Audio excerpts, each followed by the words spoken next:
La Voz de América presenta.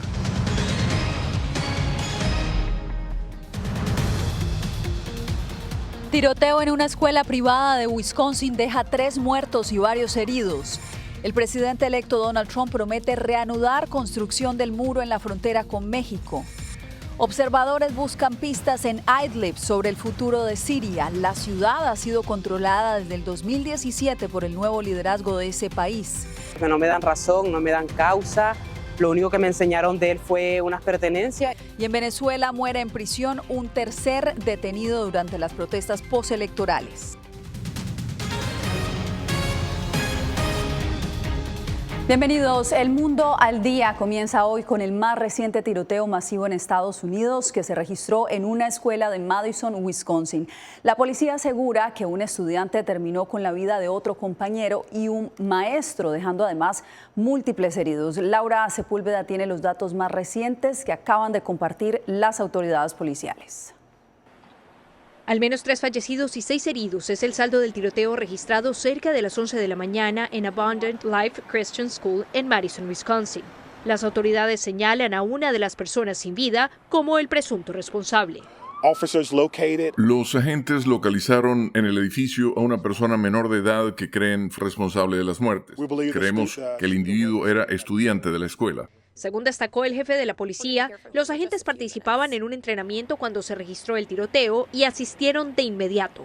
A una semana de las celebraciones navideñas, autoridades buscan confirmar las identidades de las víctimas. No tengo mucha información. Solo sé que había un tirador activo y eso es todo. Sé que mi hija está a salvo por lo que he oído.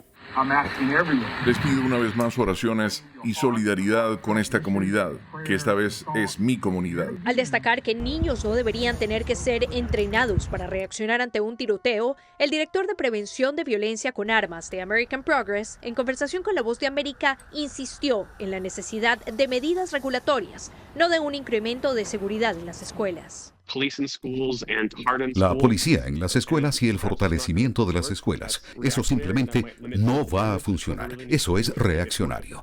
Lo que tenemos que hacer es dificultar que los estudiantes y los miembros de la comunidad tengan acceso a municiones y las traigan a las escuelas. El hecho se registra casi un mes antes de que asuma un nuevo gobierno en Estados Unidos que enfrentará el reto del control de armas después de que en el país a la fecha y en lo corrido del año se hubieran registrado cerca de 490 tiroteos masivos, según datos de Gun Violence Archive. Laura Sepúlveda, Voz de América.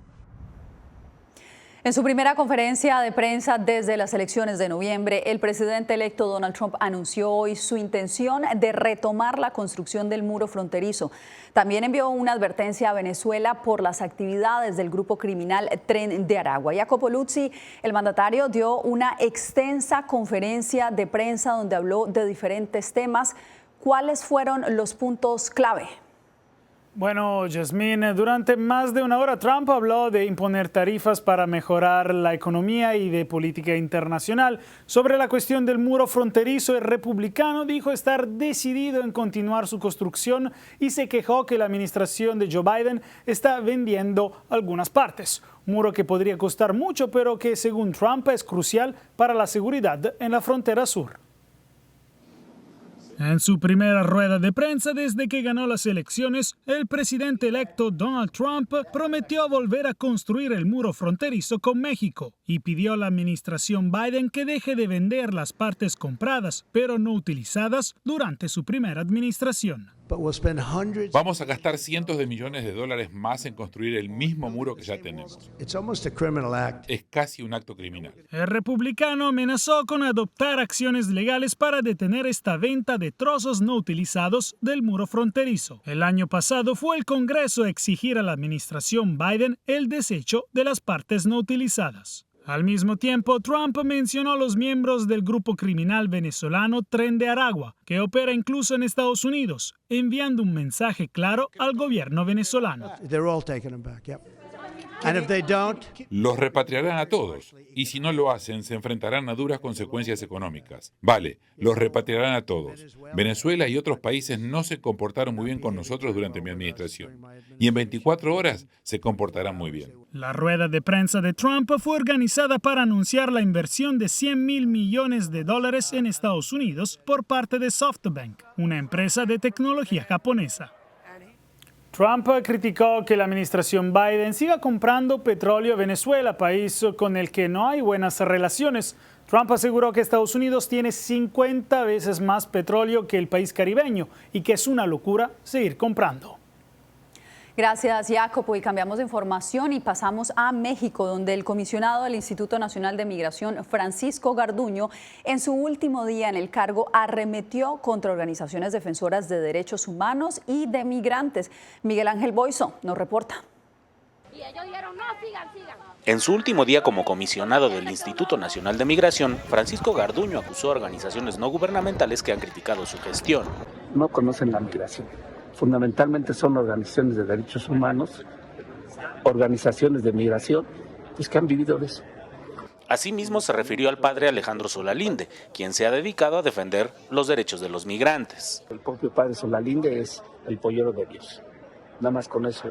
Imagínense por qué, porque promueven las caravanas, lamentan el trato que se les da, pero no hacen nada por tratar de resolver su problema. Ante estas acusaciones, el padre Alejandro Solalinde expresó sorpresa. Porque él siempre ha conocido mi trabajo.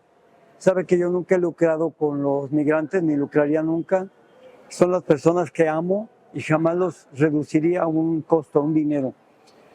Y me sorprendió mucho, pero entiendo que él esté muy dolido. Para los migrantes que han estado en el albergue Hermanos en el Camino, el trabajo que realiza el sacerdote es de suma importancia para continuar su travesía. Ha tendido la mano a miles de migrantes, no solo a una persona, sino que miles pasan por acá, ¿verdad? Y pues los alimentos, pues ha dado una comida, ¿no? Para mí ha sido una labor impecable. Desde el tiempo que yo tengo acá, pues todo el servicio ha sido excelente. Nos ha ayudado a mi familia, tengo 3 niñas, mi señora y un tío. Las críticas de Francisco Garduño contrastan con los testimonios de migrantes que valoran el apoyo del padre Solalinde. Miguel Ángel Boiso, Voz de América, México. Ahora vamos en directo al Departamento de Estado porque el gobierno estadounidense confirmó haber establecido comunicación directa con HTS, el grupo rebelde que ahora gobierna Siria. Celia Mendoza, ¿qué información ha dado la administración sobre este primer contacto?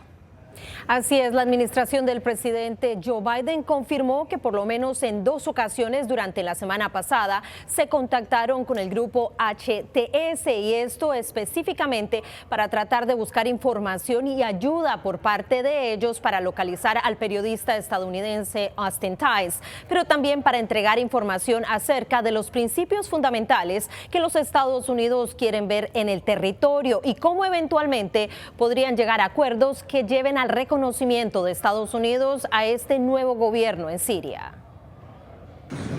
Durante su visita al Medio Oriente, el secretario de Estado Antony Blinken insistió en la importancia de respetar a las minorías religiosas y étnicas, eliminar grupos terroristas y armas químicas, mientras reveló que la administración Biden ha establecido contacto directo con miembros del grupo rebelde Hayat Tahrir al-Sham, a cargo en gran parte del proceso de transición en Siria. Hemos estado en contacto con HTS y con otros representantes. Hemos comunicado a las personas con las que hemos estado en contacto la importancia de encontrar a Austin Tice y traerlo de regreso a Estados Unidos. También hemos compartido principios que han sido adoptados por países de toda la región y mucho más allá. Blinken asegura que es fundamental ver la adopción de estos principios a medida que aumenta la expectativa en torno a la posibilidad de que HTS y su líder Abu Mohammed al-Golani sean removidos de la lista de terrorismo de Estados Unidos. El encargado especial de la ONU para Siria, Geir Pedersen, tras reunirse con Golani en Damasco, insistió en la importancia de eliminar las sanciones, en especial económicas, y analizar el futuro de la resolución 2254 del Consejo de Seguridad. Necesitamos ver que esto se solucione rápidamente. Es de esperar que veamos un rápido fin de las sanciones para que podamos ver realmente una movilización en torno a la construcción de Siria nuevamente. Estados Unidos aún no ha indicado estar dispuesto a eliminar sanciones económicas a Siria.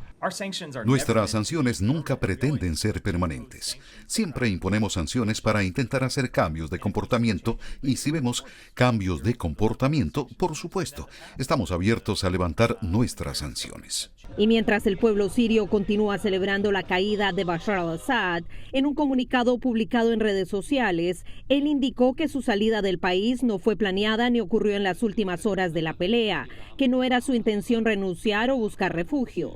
Assad tiene una orden de captura de la Corte Penal Internacional. Para el enviado especial de las Naciones Unidas a Siria es fundamental que se busque la manera de dar rendición de cuentas y que las personas responsables de cometer crímenes contra el pueblo sirio puedan ir frente a una justicia creíble, pero también alertó de la importancia de que no haya una búsqueda de venganza. Celia, y precisamente el grupo rebelde que ahora lidera a Siria busca extender en el resto del país el modelo con el que gobernó por años la provincia de Idlib. Pero ¿cómo será ese futuro para una nación que ya está dividida por la guerra? Joan Cabasés Vega recogió testimonios de civiles en Idlib y voces críticas que se levantan desde otras regiones.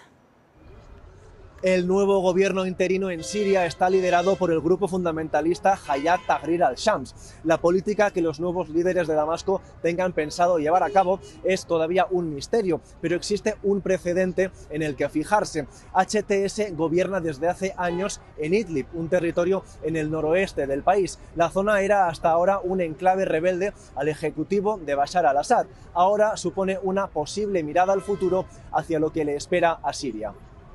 El territorio de Idlib ha estado aislado de Damasco y de la zona controlada por el gobierno sirio durante años de guerra civil. Aquí, grupos opositores a Bashar al-Assad establecieron en 2017 lo que apodaron el Gobierno de la Salvación. Los mismos impulsores son quienes ahora lideran el nuevo gobierno interino post-al-Assad. Abdelrahman lamenta la fractura que durante años le ha separado de seres queridos que residían en la zona controlada por al-Assad. Nosotros sabemos cómo la población que vivía bajo el régimen de al-Assad vivía una vida miserable. Han ido a la cárcel, han sufrido injusticia, sin libertad de expresión. Voces críticas hacia Hayat Tahrir al-Shams alegan que la captura de Damasco por parte de los islamistas puede deteriorar la libertad de las mujeres. Este vecino asegura que bajo el gobierno de la salvación de Idlib, las mujeres han tenido y tienen los mismos derechos que los hombres y que llevar el hijab depende de su propia decisión. Este vecino que acude al rezo en la mezquita Al-Ograei afirma, sin añadir detalles, que en Idlib no hay plenos derechos, pero asegura que no hay terrorismo ni terroristas y protesta por el modo en el que los medios de comunicación occidentales han tratado y estigmatizado a Idlib, incluso en tiempos de bombardeos de al-Assad. Aquí vivimos con armenios, cristianos, alawitas, pero el régimen de al-Assad nos intentaba dividir. Nosotros no vamos preguntándonos la creencia entre nosotros. Hamza Kida, civil con experiencia en el Ministerio de Sanidad, en el gobierno de salvación del enclave, confía en que sus compañeros puedan aplicar sobre toda Siria lo aprendido en Idlib. Como civil, yo espero que este proyecto del gobierno de salvación pueda extenderse a toda Siria. Además, esto genera trabajo cualificado. El entusiasmo que expresan muchos civiles en Idlib hacia Hayat Tahrir al-Shams contrasta con la cautela con la que algunos reciben los nuevos líderes en el resto del país. Los islamistas aseguran que el nuevo gobierno interino es solo temporal. Si pasa el tiempo y retienen el poder, perderán legitimidad. Joan Cabasés Vega, Voz de América, Idlib. En Europa del Este, poco más de un mes después de conocerse el envío de tropas norcoreanas a Rusia para combatir en la guerra contra Ucrania, Kiev reportó este lunes las primeras bajas entre los soldados norcoreanos. Julia Riera nos amplía la información. Mientras continúa la guerra en el este de Europa, la inteligencia militar ucraniana señaló que unos 30 soldados norcoreanos resultaron muertos o heridos en combates contra el ejército de Ucrania. Unos hechos que, según Kiev, ocurrieron en la región fronteriza de Kursk, perteneciente a Rusia y dominada en algunas partes por tropas ucranianas. Ucrania, además, dijo que 3 militares norcoreanos desaparecieron y que se están reforzando las filas de soldados, usados principalmente como infantería. Estados Unidos se pronunció. Hemos visto soldados norcoreanos que han muerto en acción en el campo de batalla dentro de Rusia, y si cruzaran la frontera hacia Ucrania, eso sería otra escalada por parte del gobierno de Rusia y también por parte del gobierno de Corea del Norte. El presidente ucraniano dijo que la entrada de Pyongyang en el conflicto representa una nueva escalada y añadió que su país va a seguir defendiéndose. Es Putin quien está tomando medidas para ampliar y alargar esta guerra. Es él quien rechaza la posibilidad de que haya paz. Quiere añadir más problemas al mundo en Asia. Nos llevan a la línea roja a través de la cual ya no podemos retroceder.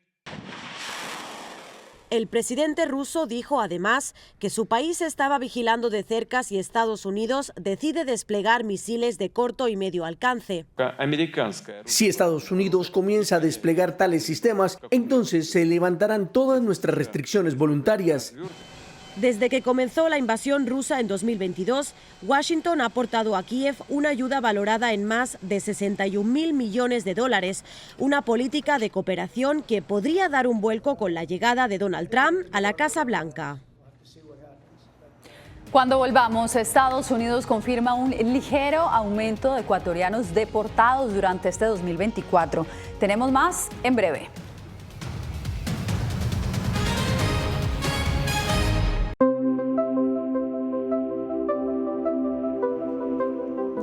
Estados Unidos se mantiene como el principal destino para los migrantes ecuatorianos. Según un estudio de la Organización Internacional para las Migraciones, más de 1,2 millones de ecuatorianos planean emigrar en busca de nuevas oportunidades. Néstor Aguilera tiene la información. Mucha pena, mucho dolor, mucha tristeza, tener que dejarlos. A los 61 años de edad, Mariana López decidió migrar por segunda vez a España, donde se había radicado en 2001. Tras regresar a Ecuador en 2013, afirma que la situación hoy está mal. No estamos bien, no estamos seguros aquí con tanta delincuencia y aparte de eso, por la edad que uno se tiene, tampoco le dan ya trabajo. Entonces nos toca emigrar. Una encuesta realizada entre marzo y abril de este año por la Organización Internacional para las Migraciones, OIM, reveló que al menos 1.200.000 ecuatorianos tienen la intención de migrar al extranjero. Nuevamente, como efecto de la crisis estructural, muchos ecuatorianos empiezan a salir y también extranjeros. Estados Unidos figura como el primer país de destino intencionado, según la OIM. Eso lo corroboran cifras de la Oficina de Aduanas y Protección Fronteriza, CBP, de ese país. En el año fiscal 2024 fueron aprehendidos, inadmitidos y expulsados 124.023 ecuatorianos, un 5,5% más que en 2023. Para el investigador Jacques Ramírez, hay algunas causas de la migración. Ahorita ha estado muy en boga el tema de la seguridad, la violencia, pero no hay que olvidarse que el Ecuador viene atravesando una crisis económica muy fuerte. Pese a esa aseveración, la Cancillería aseveró el pasado 11 de diciembre que durante 2024 las cifras migratorias reflejan una disminución significativa de ecuatorianos en tránsito en las principales rutas utilizadas para intentar llegar a los Estados Unidos de manera irregular. Néstor Aguilera, Voz de América, Quito.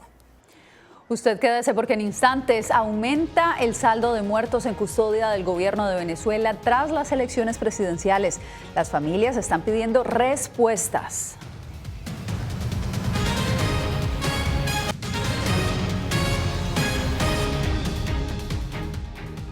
En Venezuela, 3 personas detenidas luego de las elecciones presidenciales del 28 de julio han muerto en custodia de las autoridades. Adriana Núñez Rabascal nos informa que las autoridades ahora ruegan que les devuelvan los cuerpos.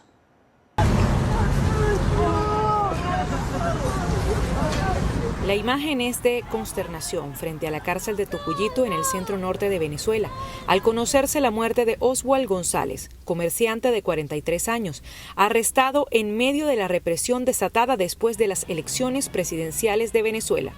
Hace 5 días, su familia había alertado que sufría dolores abdominales y clamaba por asistencia médica. Oswald Alexander González entró en el centro penitenciario pesando 110 kilos, hoy en día pesa 70 kilos. El fin de semana se reportó la muerte de Jesús Álvarez, acusado de terrorismo e instigación al odio. No sé cuáles fueron las causas de su muerte porque no me dan razón, no me dan causa. A mediados de noviembre, otro opositor en custodia falleció por complicaciones asociadas a la diabetes, con lo que suman 3 muertos en un mes. Las autoridades venezolanas no se han referido a estos casos. El fiscal general del país informó que han sido excarceladas 533 del total de 2.000 personas que asegura haber detenido después de las elecciones presidenciales. Mientras tanto, los opositores que se refugian en la Embajada de Argentina en Caracas urgieron a la comunidad internacional presionar por salvoconductos que les permitan salir del país, pues denuncian que suman 3 semanas sin suministro de agua y de electricidad. Ahora esto ha escalado con la presencia de estos francotiradores. Hace un par de semanas el ministro del Interior dijo desconocer el acoso denunciado por la oposición. La embajada argentina está ahí, ellos verán, que paguen la luz, pues.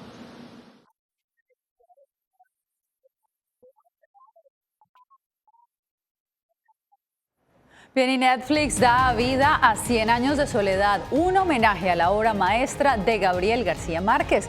La historia en breve.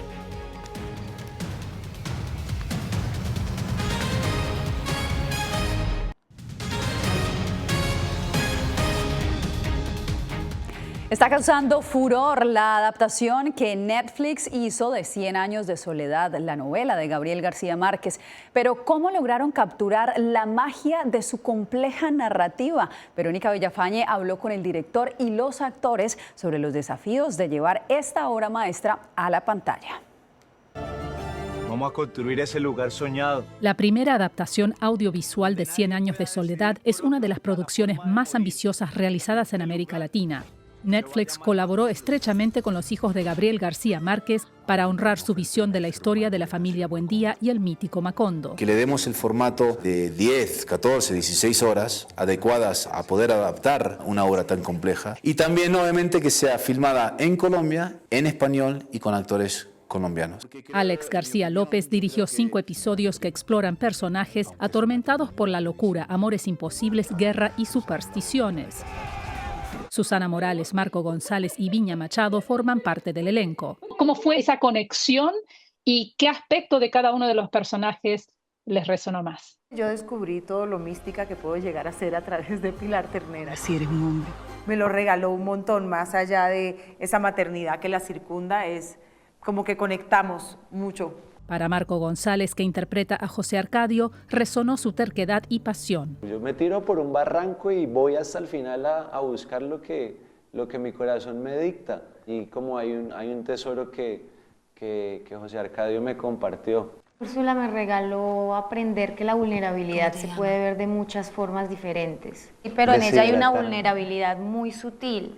Que encierran una coraza de ser muy fuerte. No importa dónde vaya. La serie se dividió en 2 partes de 8 episodios cada una, permitiendo hacer justicia a la novela y darle tiempo a la producción. Estoy enamorado. La primera entrega tomó 9 meses de filmación y 1 año de postproducción antes de su estreno. El gran reto, como hubo muchos, fue también cómo terminar esta primera parte, de alguna forma darle un cierre, darle un final a determinados personajes, pero también crear un puente a lo que se viene.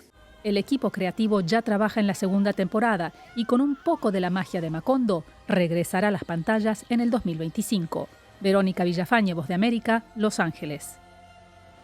Este domingo miles de Santa Claus se apoderaron de las calles de Ciudad de México, no para repartir regalos, sino para correr. Así como lo escuchan, más de 3.000 participantes entre adultos, niños y hasta perritos disfrazados participaron en la Santa Run, que se convirtió en un verdadero paraíso invernal. Eso sí, con un toque de calor mexicano. Con estas imágenes nos despedimos por hoy. Les informó Yasmín López. Gracias por acompañarnos en El Mundo al Día.